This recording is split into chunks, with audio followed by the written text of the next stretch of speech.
আসসালামু আলাইকুম। কেমন আছেন সবাই? মাঠে আসলাম ধান কাটতে। দেখতেই পাচ্ছেন অনেকগুলা জমি কাটাও হয়ে গেছে অলরেডি। অনেক রোদ, চোখ মেলতে পারতেছি না।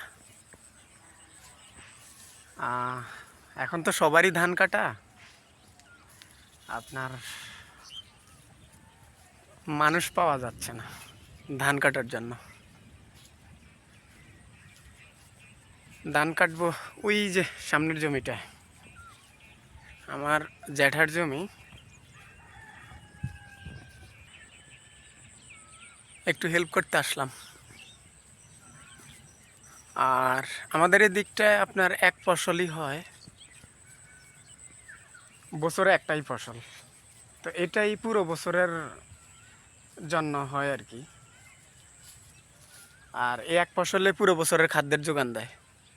আপনার যারা বেশি ফসল করে তারা আবার বিক্রিও করে। তো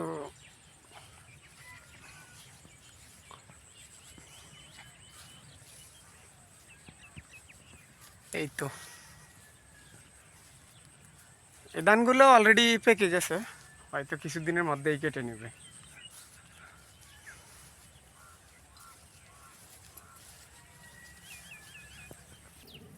এই তো চলে আসলাম। যারা কি ধান লাগাইছেন এডি? ৭০। এমনি কি অবস্থা, আগের চেয়ে ফসল এবার ভালো হইব? গেছে বছর এবার খুব ভালো হয়েছে ফসল। ৭০ আচ্ছা ধান। আচ্ছা, হ্যাঁ, তো ঠিক আছে, আল্লাহ ভরসা। ধান হ্যাঁ, বরকত দেওয়ার মালিক আল্লাহ। হ্যাঁ। ঠিক আছে, আচ্ছা, চলে আচ্ছা। আসলাম। ধান কাটা শেষে এখন বাড়ি যাচ্ছি। অনেক গরম লাগতেছে। আর বর্তমান সময় আসলে ফসল করে পোষায় না তেমন একটা।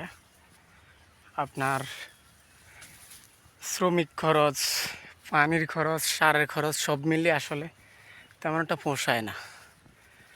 আর যাদের আসলে কৃষির সাথে সম্পর্ক তারা আবার ফসল না করেও পারে না, এই আর কি অবস্থা। তো আসলে তেমন একটা পোষায় না, যা বুঝতে পারলাম।